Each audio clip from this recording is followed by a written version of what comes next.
ዕለተ ማክሰኞ መጋቢት 1 2018 ዓ.ም አመሻሽ ላይ እንገኛለን። ሰላም ጤና ይስጥልን። የተወደዳችሁና የተከበራችሁ የኢትዮስ ሚዲያ ቤተሰቦች እንደምናመሻችሁም ከተለያዩ ታማኝ የመረጃ ምንጮች የደረሱንን ሰበር ዜናዎች ይዘን ቀርበናል። በቅድሚያም አርዕስተ ዜና። በአማራ ምድር በአገዛዙ ጦርና በፋኖ ኃይሎች መካከል የሚደረገው የፊት ለፊትና የጨበጣ ውጊያ ዛሬም ተጠናክሮ ቀጥሏል። በአፋብን ዘመቻ መምሪያ ኃላፊ አርበኛ ባዩ አለባቸው የተመራው ውጊያም በድል መጠናቀቁ ተበስሯል። ከትናንት የካቲት 30 ከሌሊት 10 ሰዓት ጀምሮ በጎጃም ሸበል በረንታ አራጤና ቁጥቋጥ በተባለ አቅጣጫ በዙ 23ና በሞርተር እንዲሁም በአየር መቃወሚያ የታገዘ ከባድ ውጊያ ተደርጓል። ይህንን ውጊያም ፋኖ በበላይነት አጠናቀቅ ያለው ብሏል። በሌላ በኩል አገዛዙ በደቡብ ጎንደር ዞን አዲስ የተቀናጀ ወታደራዊ ዘመቻ መክፈቱ ተነግሯል። በአማራ ምድር የጦርነት ሁኔታው ይበልጥ ውጥረት ውስጥ በገባበት በዚህ ወሳኝ ወቅት የብልጽግናው አገዛዝ በደቡብ ጎንደር ዞን እጅግ ሰፊና አዲስ ወታደራዊ ዘመቻ ለማካሄድ የመጨረሻ ዝግጅቱን ማጠናቀቁ ተሰምቷል። በዝርዝር እናሰማችኋለን። ዓለምን ያስደነገጠው የእስራኤል እርምጃ እያነጋገረ ሲሆን የተደበቀው እውነት ግን ወጥቷል እየተባለ ነው። ከሰሞኑ ዓለም አቀፍ መነጋገሪያ የሆነና ብዙዎችን ግራ ያጋባ አንድ ያልተጠበቀ ዜና ተሰምቷል። ታላቁ የዜና ወኪል ሮይተርስ ባወጣው ጥልቅ ዘገባ እስራኤል በከተሞቿ ጎዳናዎችና በየብሎኮች ዳርቻ ተተክለው የነበሩ የደህንነት ካሜራዎችን በስፋትና በከፍተኛ ፍጥነት እያነሳች መሆኑን አጋልጧል። ዘገባው ታዲያ ይህንን ተከትሎ ያልተጠበቀ ሚስጥራዊ መረጃ አውጥቷል። በዝርዝር ተሰሙታላችሁ። በዱባይ ቤት አለኝ ወርቅ ማውጣት ውስጥ ግን አልተሳተፍኩም ሲሉ ብርጋዴር ጀነራል ምግበይ ኃይሌ ተናገሩ። ከህወሓት ወታደራዊ አዛዦች አንዱ የሆኑት ብርጋዴር ጀነራል ምግበይ ኃይሌ በትግራይ ክልል ውስጥ በሚካሄደው ህገወጥ የማዕድን ማውጣት ስራ ውስጥ ምንም ተሳትፎ እንደሌላቸው የገለጹ ሲሆን ዱባይ ውስጥ ግን ቤት አለኝ ብለዋል። በቅርቡ የትግራይ ጦር የድሮን መቃወሚያ መታጠቁንም ይፋ ማድረጋቸው ይታወሳል። በዝርዝር መረጃችን እናሰማችኋለን። የአሜሪካው መከላከያ ሚኒስትር ፔት ሄግሴት ዛሬ በሰጡት መግለጫ አሜሪካ በቴክኒክ ብቃትና በወታደራዊ የበላይነት የታጀበ ከፍተኛ ጥቃት በኢራን ላይ እየሰነዘረች መሆኑንና ጠላት ሙሉ በሙሉ እስኪሸነፍ ድረስ እርምጃው እንደማይቆም አስታወቁ። ይሁን እንጂ ሚኒስትሩ አንድ ወሳኝ ነጥብ አንስተዋል። ይኸውም የትራምፕ አስተዳደር እንደ ቀድሞዎቹ የቡሽና የኦባማ አስተዳደሮች በኢራቅና በአፍጋኒስታን እንዳደረጉት አይነት ረዥም ጊዜ የሚፈጅ ሀገር የመገንባት ጥረት ውስጥ የመግባት ፍላጎት እንደሌላቸው በግልጽ ተናግረዋል። ከዋይት ሃውስ የተሰጠውን መግለጫም የምናሰማችሁ ይሆናል። ክቡራትና ክቡራን ቆይታችሁን ከኛ ጋር ካደረጋችሁ እነዚህንና ሌሎችንም መረጃዎች በዝርዝርና በትንታኔ ያካተን ይዘናል። ለቻናላችን አዲስ የሆናችሁ ካላችሁ ሰብስክራይብ፣ ላይክ እና ሼር እያደረጋችሁ እስከ መጨረሻው ድረስ እንድትከታተሉን እንጋብዛለን። አሁን በቀጥታ ወደ ዝርዝር መረጃው። በአማራ ምድር በአገዛዙ ጦርና በፋኖ ኃይሎች መካከል የሚደረገው የፊት ለፊትና የጨበጣ ውጊያ ዛሬም ተጠናክሮ ቀጥሏል። በአፋብን ዘመቻ መምሪያ ኃላፊ አርበኛ ባዩ አለባቸው የተመራው ውጊያ በድል መጠናቀቁም ተበስሯል። ከትናንት የካቲት 30 ከሌሊት 10 ሰዓት ጀምሮ በጎጃም ሸበል በረንታ አራጤና ቁጥቋጥ አቅጣጫ መድፍ ዙ 23ና ሞርተሮችን ጨምሮ ከፍተኛ ቁጥር ያለውን ሰራዊት ይዞ በፋኖ ላይ ውጊያ የከፈተው አገዛዙ ሙሉ ቀን ሙትና ቁስለኛውን ሲሰበስብ ብሏል ሲል የአፋብን ህዝብ ግንኙነት ኃላፊ አርበኛ አስረስ ማረዳምጤ ይፋ አድርጓል። በመከላከያ 6ኛ እዝ ምክትል አዛዥ ጀነራል ለጋሮ የተመራውና ሰፊ ዝግጅት የተደረገበት ያገዛዙ ማጥቃት በነማይ ለምጨን አካባቢ በርካታ የመድፍ ሀረሮችን በመወርወር በሸበል አራጤና ቁጥቋጥም ብዙ የመድፍና የሞርተር ቅንቡላዎችን በማስወንጨፍ የፋኖን ይዞታ ለማስለቀቅ ያደረገው ጥረት አልተሳካም። የአፋብን አሳምነው እዝ አጼ ዘራ ያዕቆብ ኮርና የአፋብን ቴዎድሮስ እዝ 64ኛ ክፍለ ጦር በጋራ የፈጸሙትን የመከላከልና የመልሶ ማጥቃት ውጊያ የአፋብን ዘመቻ መምሪያ ኃላፊ አርበኛ ባዩ አለባቸው በግንባር የመራው ሲሆን በአገዛዙ በኩል 28 እግረኛ ሰራዊት ሲደመሰስ 13ቱ ደግሞ ከባድ ቁስለኛ ሆነዋል። ከሌሊቱ 10 ሰዓት እስከ ምሽቱ 12 ሰዓት ተኩል ድረስ በወሰደው አውደ ውጊያ አገዛዙ በሞርተር በመድፍና በዙ 23 ባደረገው በደመነፍሳዊ ከፍተኛ ድብደባ የአርሶ አደር መኖሪያ ቤቶችና የቤት እንስሳት ላይ ከፍተኛ ጉዳት ከመድረሱ በቀር በፋኖ ላይ አንዳችም ጉዳት አልደረሰም ሲል የህዝብ ግንኙነት ኃላፊው አስረስ ማረ ዳምጤ ይፋ አድርጓል። በመጨረሻም አገዛዙ በሰው ኃይልና በሜካናይዝድ ርብርብ ጨለማን ተገን በማድረግ ወደ ቢቸና ከተማ ሸሽቷል ተብሏል። በሌላ በኩል በደቡብ ጎንደር ዞን አዲስ የተቀናጀ ወታደራዊ ዘመቻ ተከፍቷል። በአማራ ምድር የጸጥታው ሁኔታ ይበልጥ ውጥረት ውስጥ በገባበት በዚህ ወሳኝ ጊዜ የብልጽግናው አገዛዝ በደቡብ ጎንደር ዞን እጅግ ሰፊና አዲስ ወታደራዊ ዘመቻ ለማካሄድ የመጨረሻ ዝግጅቱን ማጠናቀቁ ተሰምቷል። ጦርነቱን ወደ አዲስ ምዕራፍ ሊያሸጋግረው የሚችለው ይህ ወታደራዊ እንቅስቃሴ በአካባቢው ያለውን ሁኔታ እጅግ አሳሳቢ አድርጎታል። ባለፉት ቀናት ሲደረግ የነበረውን ስትራቴጂካዊ እንቅስቃሴ ተከትሎ እጅግ ከፍተኛ ቁጥር ያለው ያገዛዙ ጦር በሌሊት ጨለማን ተገን በማድረግ ወደ ታሪካዊቷ ደብረ ታቦር ከተማ በድንገት መግባቱ ተረጋግጧል። ታጥቆና ተደራጅቶ የተንቀሳቀሰው ይህ ግዙፍ ኃይል በከተማዋና በዙሪያዋ ባሉ ወረዳዎች ላይ ለሚከፈተው አዲስና መጠነ ሰፊ ኦፕሬሽን ስምሪት እየወሰደ መሆኑን ታማኝ ምንጮች አረጋግጠዋል። በቀጣይ ቀናት በደቡብ ጎንደርና አካባቢው ሊከሰቱ የሚችሉ ክስተቶችን፣ የጦር እንቅስቃሴዎችንና የውጊያ መረጃዎችን በቅርበት እየተከታተልን ፈጣን መረጃዎችን ወደ እናንተ የምናደርስ ይሆናል። በዱባይ ቤት አለኝ ወርቅ ማውጣት ውስጥ ግን አልተሳተፍኩም ሲሉ ብርጋዴር ጀነራል ምግበይ ኃይሌ ተናገሩ። ከህወሓት ወታደራዊ አዛዦች አንዱ የሆኑት ብርጋዴር ጀነራል ምግበይ ኃይሌ በትግራይ ክልል ውስጥ በሚካሄደው ህገወጥ የማዕድን ማውጣት ስራ ውስጥ ምንም ተሳትፎ እንደሌላቸው ገልጸዋል። ጀነራሉ ከድምጽ ወያኔ ጋር ባደረጉት ቃለ ምልልስ የአካባቢውን አመራሮች መጠየቅ ይቻላል፣ እኔ በወርቅ ቢዝነስ ውስጥ አልገባሁም፣ በዚህ ቢዝነስ ውስጥ እንደተሳተፍኩ ማስረጃ ካለ በህይወት እያለው ብቻ ሳይሆን ከሞትኩም በኋላ ተጠያቂ ልሁን የሚል ሐሳብ አስቀምጠዋል።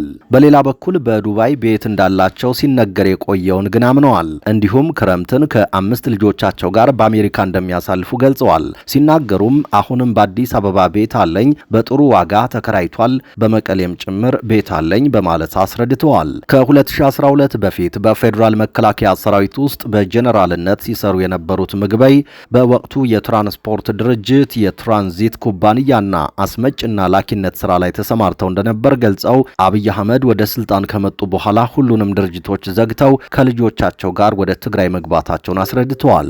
ከኢትዮጵያ ውጪ ስላለው ድርጅታቸው ሲገልጹም በዱባይ ጥሩ ቤት አለኝ፣ ከኮቪድ በፊት የገነባሁት ነው፣ እዚያ ቢሮም ነበረኝ ያሉት ጀነራል ምግበይ ከአንድ ልጃቸው በቀር ሌሎቹ በትግራይ ክልል ውስጥ አብረዋቸው እንደሚገኙ ገልጸዋል።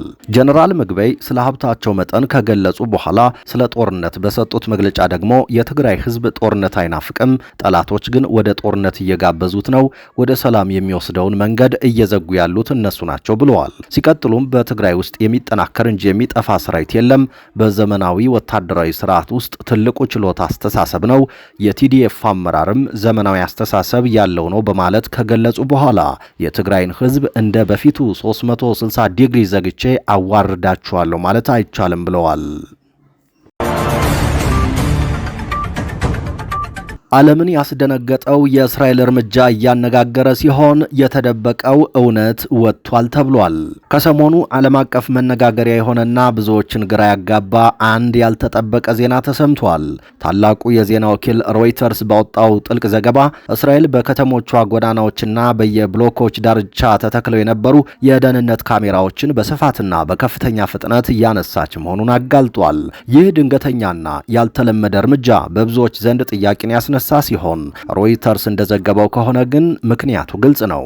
ይህ ሁሉ የሚሆነው በቅርቡ በደረሰባት ከባድ ጥቃት ሳቢያ የተፈጠረውን መጠነ ሰፊ ውድመትና አደጋ ከዓለም አቀፉ ማህበረሰብ ዓይን ለመሰወር ታቅዶ እየተከናወነ ያለ ተግባር ነው። በዚህም መሰረት እስራኤል በደረሰባት ጉዳት ክፉኛ ሳትጎዳ እንዳልቀረችና ይህንን አሰቃቂ የጥፋት መጠን ለዓለም ማሳየት ፈጽሞ እንደማትፈልግ ዘገባው አመልክቷል። የእውነትን ብርሃን ለመጋፈጥ ከመፍራት የተነሳ የገዛ ከተሞቿን ዲጂታል አይኖች እስከ ማሳወር ድረስ መጓዟ ጉዳዩ ምን ያህል አሳሳቢ እንደሆነና የተደበቀው እውነት ምን ያህል የከፋ ሊሆን እንደሚችል ቁልጭ አድርጎ የሚያሳይ ነው። ይህ እውነትን የመቅበር ሙከራ ዓለም በጉዳዩ ላይ ያለውን አመለካከት የበለጠ እያወሳሰበው ይገኛል። እስቲ የእናንተን ሐሳብ ኮሜንት ላይ አጋሩን። የአሜሪካው መከላከያ ሚኒስትር ፒት ሄግሴት ዛሬ በሰጡት መግለጫ አሜሪካ በቴክኒክ ብቃትና በወታደራዊ የበላይነት የታጀበ ከፍተኛ ጥቃት በኢራን ላይ እየሰነዘረች መሆኑንና ጠላት ሙሉ በሙሉ እስኪሸነፍ ድረስ እርምጃው እንደማይቆም አስታወቁም። ይሁን እንጂ ሚኒስትሩ አንድ ወሳኝ ነጥብ አንስተዋል። ይኸውም የትራምፕ አስተዳደር እንደ ቀድሞዎቹ የቡሽና የኦባማ አስተዳደሮች በኢራቅና በአፍጋኒስታን እንዳደረጉት አይነት ረዥም ጊዜ የሚፈጅ ሀገር የመገንባት ጥረት ውስጥ የመግባት ፍላጎት እንደሌለው በግልጽ አሳውቀዋል። ይህ የሄግሴት ንግግር ፕሬዚደንት ዶናልድ ትራምፕ በፍሎሪዳ ከሚገኘው የጎልፍ ክለባቸው ለጋዜጠኞች ከሰጡት ጠንከር ያለ መግለጫ ጋር የሚጣጣም ሆኖ ተገኝቷል። ፕሬዚደንት ትራምፕ በበኩላቸው የኢራን ወታደራዊ ተቋማት በከፍተኛ ፍጥነት እየወደሙ በመሆናቸው ጦርነቱ በጣም በቅርቡ ሊጠናቀቅ እንደሚችል ተንብየዋል። ይሁን እንጂ ፕሬዚደንቱ ለኢራን ገዢ አካል የሰጡት ማስጠንቀቂያ እጅግ አስገራሚ ነበር። ኢራን በሆርሙዝ የባህር ሰርጥ በኩል የሚደረገውን የነዳጅ ፍሰት ለማደናቀፍ ማንኛውንም ሙከራ ካደረገች አሜሪካ አሁን ከምትሰነዝረው ጥቃት በ20 እጥፍ የሚበልጥ ጠንካራ እርምጃ እንደምትወስድ በትሩዝ ሶሻል ገጻቸው ላይ አስፍረዋል። ጦርነቱ መቼ መቆም እንዳለበትና ግቦቹ መቼ እንደሚሳኩ የሚወስኑት ፕሬዝደንቱ ብቻ መሆናቸውን የገለጹት ሄግሴት ጦርነቱ መጀመሪያው መሃሉ ወይም መጨረሻው ላይ መሆኑን መተንበይ የእሳቸው ድርሻ እንዳልሆነ አብራርተዋል። ይህ በእንዲህ እንዳለ በአቡዳቢ በሚገኝ የነዳጅ ማጣሪያ ላይ በኢራን ድሮኖች ጥቃት መፈጸሙና የእሳት አደጋ መከሰቱ በይፋ ተረጋግጧል። ፕሬዚደንት ትራምፕ አዲሱ የኢራን መንፈሳዊ መሪ ሙጅተባ ካሜኔ በሰላም ሊኖር ይችላል ብዬ አላምንም ሲሉ ስጋታቸውን ገልጸዋል። ይሁን እንጂ ፕሬዚደንቱ ከኢራን መሪዎች ጋር ለመነጋገር ፍላጎት ሊኖራቸው እንደሚችል ፍንጭ የሰጡ ሲሆን የኢራን መሪዎች ንግግር ለማድረግ በከፍተኛ ሁኔታ እየፈለጉ እንደሆነ መስማታቸውንም ተናግረዋል። መከላከያ ሚኒስትር ሄግሴትም አዲሱ መሪ የፕሬዚደንቱን ምክር ሰምቶ የኒውክሌር መሳሪያ ፍላጎቱን ቢተው እንደሚሻለው በማሳሰብ ንግግራቸውን አጠናቀዋል። የደቡብ ሱዳን መንግስት በኢትዮጵያ ድንበር አቅራቢያ ወታደራዊ ኦፕሬሽን ሊጀምር መሆኑን አስታወቀ። የደቡብ ሱዳን መንግስት በምስራቃዊ የሀገሪቱ ክፍል ወታደራዊ ዘመቻ ሊጀምር መሆኑን ገልጾ በአካባቢው የሚገኙ ነዋሪዎች ለቀው እንዲወጡ ትዕዛዝ አስተላልፏል። ይህንን ተከትሎ በሺህ የሚቆጠሩ ነዋሪዎች በተቃዋሚዎች ቁጥጥር ስር ከሚገኘው አኮቦ ከተማ በመውጣት ወደ ኢትዮጵያ በመሸሽ ላይ ናቸው። የሀገሪቱ መንግስት ይህንን ትዕዛዝ የሰጠው ቅዳሜ ምሽት ሲሆን ቀነገደቡም ትናንት ሰኞ ተጠናቋል። አንድ የአካባቢው የሰብአዊ ጉዳዮች ኃላፊ ለአልጀዚራ ሲናገሩ አሁን ከተማዋ ባዶ እየሆነች ነው ብለዋል። ሴቶች፣ ህጻናትና አዛውንቶች ወጥተው ወደ ኢትዮጵያ ተሻግረዋል ብለዋል።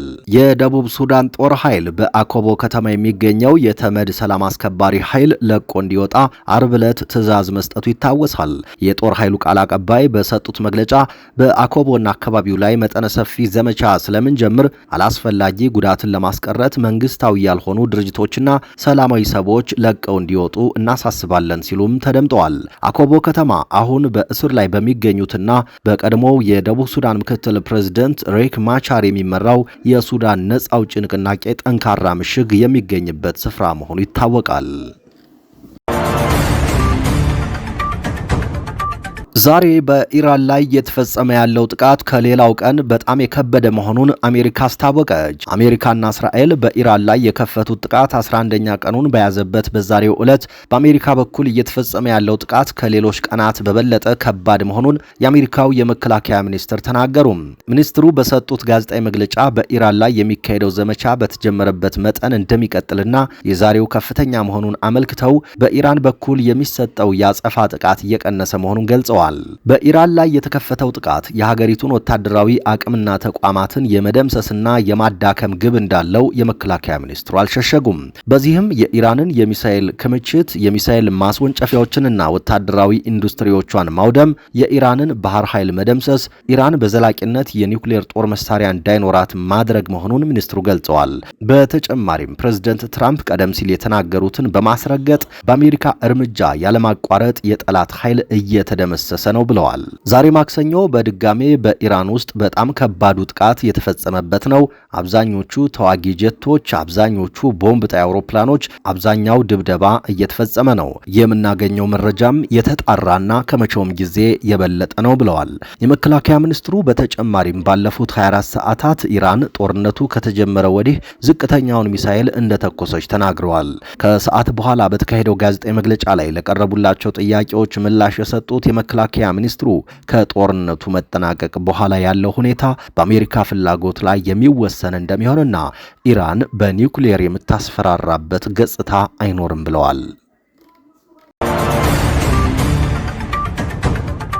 የኢትዮጵያ ካቶሊካዊት ቤተክርስቲያን በኢትዮጵያ የተለያዩ አካባቢዎች በንጹሃን ዜጎች ላይ የሚፈጸሙ ኢሰብአዊ ድርጊቶችን ዛሬ ባወጣችው መግለጫ አወገዘች። ቤተክርስቲያኗ በተለይ ከቅርብ ጊዜ ወዲህ በኦሮሚያ ክልል አርሲ ዞን በተደጋጋሚ በበርካታ ንጹሃን ዜጎች ላይ የሚፈጸሙ ድርጊቶችን አጥብቃ እንደምታወግዝ ገልጣለች። የዜጎችን ሰላምና ደህንነት ለማረጋገጥ አገዛዙ አስቀድሞ አስፈላጊውን የህግ ማስከበር ኃላፊነት ሊወጣ ይገባል ያለችው ቤተክርስቲያኗ ማንኛውም አይነት ጥቃት በሃይማኖት በጎሳ ወይም በፖለቲካዊ ጥቅም ሊስተባበል የማይችል ነው ስትል ድርጊቱን ኮንናለች።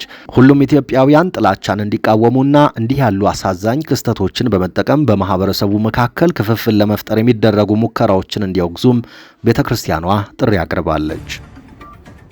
የተወደዳችሁ የኢትዮስ ሚዲያ ቤተሰቦች ለምሽቱ ያዝናቸው አዳዲስ መረጃዎቻችን የተከታተላችኋቸውን ይመስሉ ነበር። ነገ በተመሳሳይ ሰዓት ሌሎች አዳዲስ መረጃዎችን ይዘን እንጠብቃችኋለን። እስከዛው በያላችሁበት ሰላም ጊዜ ተመኘን።